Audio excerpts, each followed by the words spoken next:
그래서 그러면 인생 설계, 그러면 이걸 알게 되면 어떤 이익이 있느냐? 우선 자기 분수를 알 수 있습니다. 거기는 사주 그릇의 크기를 얘기하죠. 사람은 자기 분수를 알아야 하는데 종재기만 한 그릇으로 장독대의 물을 받으러 하면 될 일이 아니죠. 다 넘쳐 없어지죠. 그 다음에 장독대만 한 그릇에다가 종재기 물을 채우려고 그러면 엄청 힘들겠죠. 그래서 자기 분수를 알아야 된다.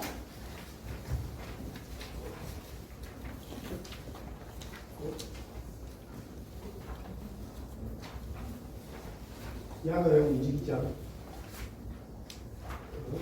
네.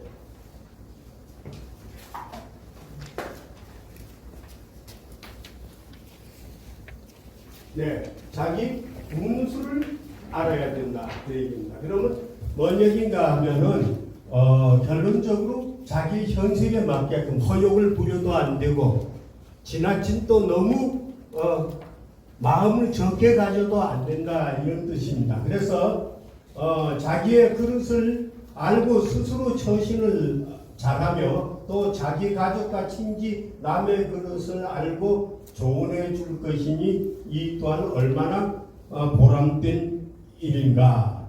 그래서 자기 그릇을 아는 사람은 분수에 넘치는 허욕을 부리지 않는다. 분수에 맞는 일을 적극적으로 추진해서 업적을 성취한다. 자기 그릇을 모르는 사람은 분수에 넘치는 허욕을 부리다 실패한다. 자기 역량을 모르고 또 작은 일에 안주하게 된다. 이럽니다. 그래서 그릇에도 쓰임이 있으니 다음과 같다. 그렇습니다. 이거 우리 아주 중요한 겁니다. 뭔가 하면 관록의 그릇, 재물 그릇, 공부 그릇, 공록의 그릇으로 구분할 수 있다. 그래서 어떤 사람은 관록 그릇은 큰데 공부 그릇이 작고, 어떤 사람은 공부 그릇이 큰데 재물 그릇이 작고, 어떤 사람은 재물 그릇은 큰데 공부 그릇이 작은 등 차이가 있을 수 있다. 그래서 쓰임새는 길을 갈 때는 목적지가 있어야 한다. 목적지를 정하지 않고 가는 길은 사람은 어리석은 사람으로 방황하고 세월을 헛되이 보내게 된다.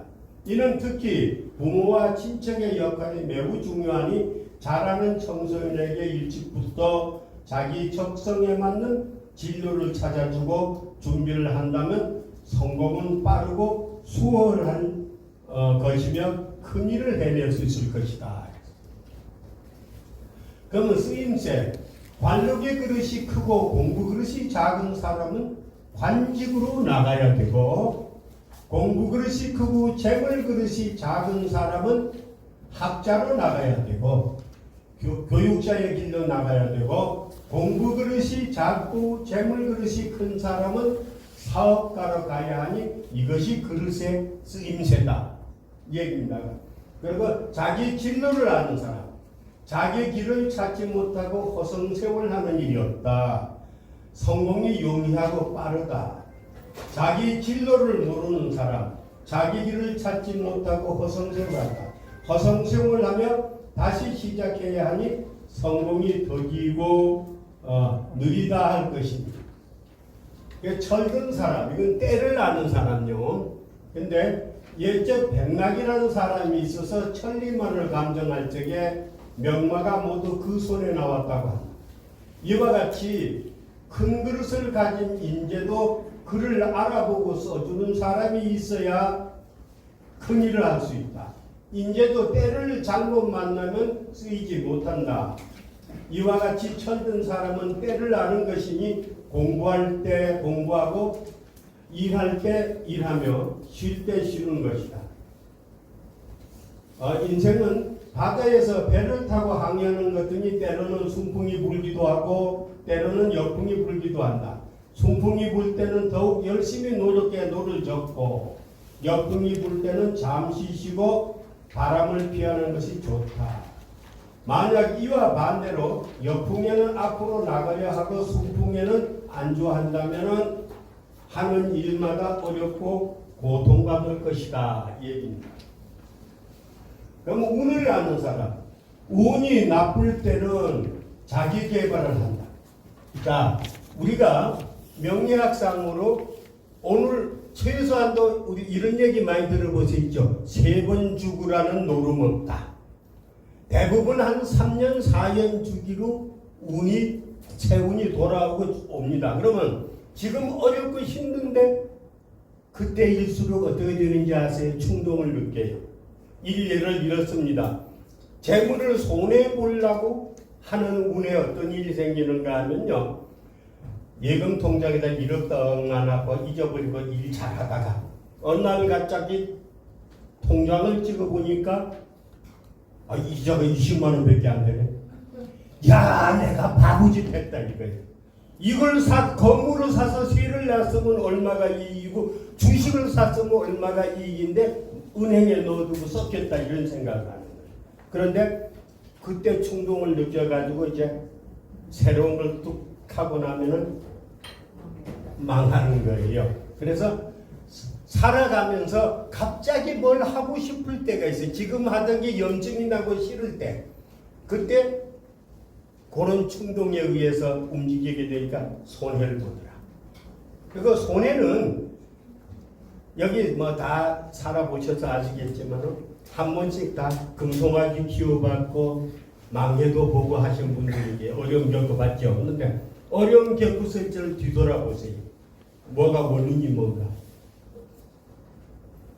내 분수에 맞지 않는 욕심 때문에, 남의 것을 내 것이랑 탐냈기 때문에, 그 욕심 때문에 어려움이 생기는 거죠. 근데 젊은이들은 욕심이 좀 있어야 돼요. 왜? 그래야 발전이 있고 도전이 있으니까. 그런데 아마 50대가 넘어가면 욕심 부리면 안 돼요. 한번 망가지면 회복할 길이 없습니다. 그래서 운이 좋을 때는 적극적으로 투자하고 움직이고요. 운이 나쁠 적에는 어떻게 해야 돼요? 3년, 4년 후에 운이 좋을 적에 뭘 해서 기회를 놓치지 않을 건가를 준비하셔야 되는 거예요. 그것이 바로 나설 때와 물러설 때를 아는 겁니다. 근데 운이 나쁘다고 거기 타락이고 처박혀 있으면요, 구제불능이 되죠. 점점 침체돼서 어려워집니다. 그러니까 이거 그때 나는 다음에 뭘 해가지고 이 기회를 잡을 건가. 사업하는 사람이라면 제품 개발에 신경 써야 되고, 공부하는 사람이라면은 박사, 석사가 되기 위해서 신경 써야 된다 이 얘기입니다. 그래야 운이 좋을 때 제대로 써먹을 수 있는 겁니다. 그런데 운을 모르는 사람은 운이 나쁠 때 일을 벌인다고. 아까 말씀드렸듯이 1억짜리 투자 욕심이 생기고 충동이 느껴진다 이 얘기입니다. 그래서 운이 좋을 때는 열심히 그 기회를 놓치지 않기 위해서 도전하고, 운이 나쁠 적에는 다음에 좋은 운이 왔을 적에 무엇을 해서 기회를 놓치지 않을 건가를 살펴보라 이 얘기입니다. 제가 이렇게 장황한 말씀을 드리니까 왜 사주 얘기는 안 하냐고 그래요. 근데 이 사주 공부요, 아무리 천재 받는 사람도 3년을 해야 되는 거니까, 제가 지금 말씀드리는 거는, 오늘 말씀드리는 거는 어떤 경우의 수를 가지고 어떻게 활용할 것이 초점이 맞춰져 있다 이렇게 보시고요. 이렇게 보시면 됩니다. 그래서 그 다음에 또 사주 공부를 하게 되면 좋은 인연, 사람 보는 눈이 생깁니다. 우리가 인생을 살아가면서 계속 사람과 관계를 하고 살다 보면 남하고 다투게도 되고 의기투합하기도 되고 사기도 당하게 되고, 목적은 사람으로 인해서 일어나는 건데 그 사람 보는 눈이 생긴다.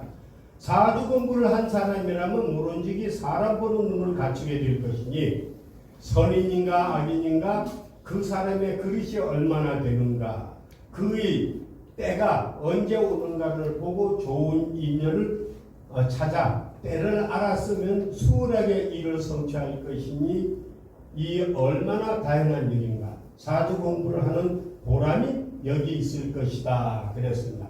그래서 우리가 그렇다고 해가지고는 너 사주 운이 나쁜 사람이라고 해가지고 그냥 배척할 일은 아니죠. 깊은 관계, 그 다음에 뭐 투자 관계, 이익이 공존하는 관계는 좀 참고 피하라 이 얘기입니다. 나쁜 사람한테는. 왜 그런가 하면 제가요 철학관에 앉아서 손님을 이게 오시는 내방객을 맺다가 보면 얼굴만 다 봐도 이제는 이 사람이 지금 상태가 어떤가 보인다 얘기. 왜 보이는지 모르시죠? 우리가 일이 어렵고 갑갑하고 힘들수록 베풀어야 돼요. 근데 운이 막히고 어려운 사람은 제일 먼저 얼굴에 뭐가 나타나는가 하면 살기가 나타납니다. 남하고 자꾸 싸우고 부딪히려고 그래.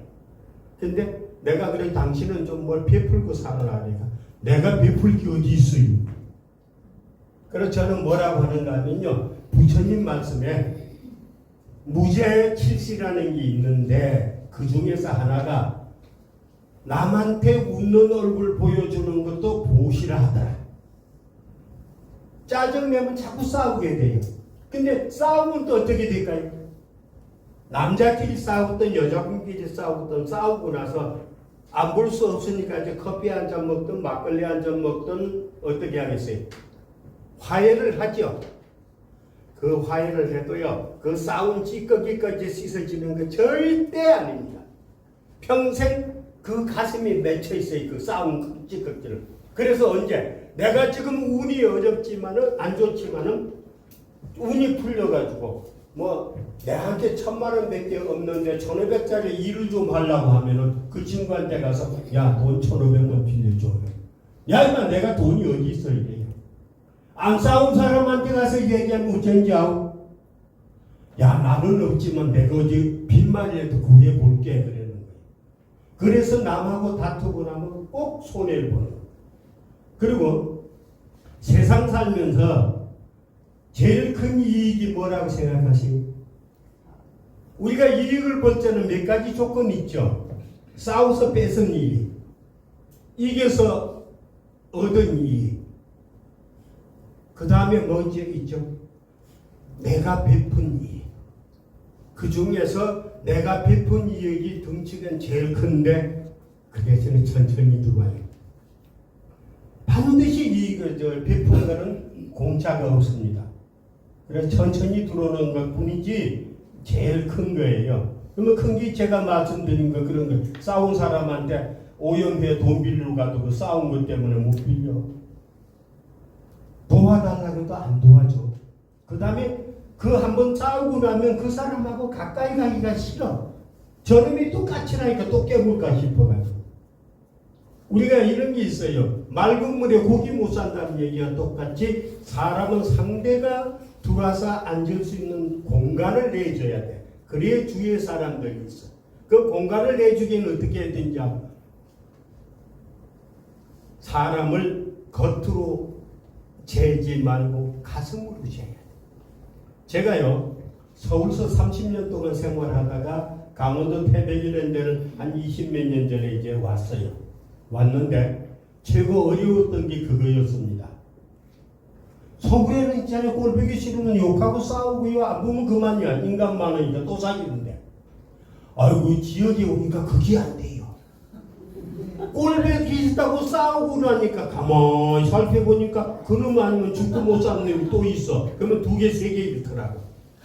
그래서 그걸 터득을 딱 하고 나중부터는 사람을 가슴으로 재입니다. 너는 7건짜리, 10건짜리, 5건짜리.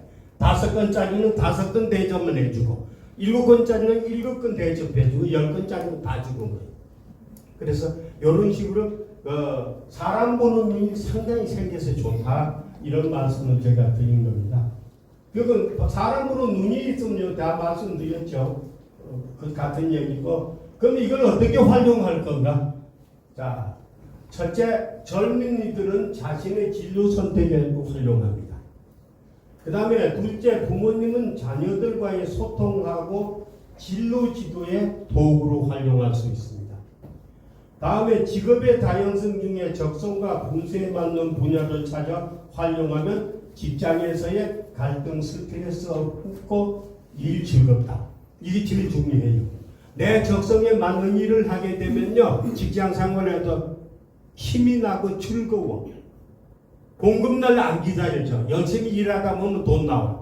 그런데 하기 싫은 일을 하고 나하고 안 맞는 일을 하다가 보면은 공급날만 기다려지고, 그러다 보면 또 원래 과장님이 꼴보기 싫어, 계장님이 꼴보기 싫어, 이렇게 갈등이 자꾸 생기는 거예요. 그래서 자기 적성에 맞는 거. 그래 다음 주에 사주 상담하게 되면은 제가 분명히 말씀드렸는데, 선생님한테 맞는 일은 이겁니다 가르쳐 드릴게요.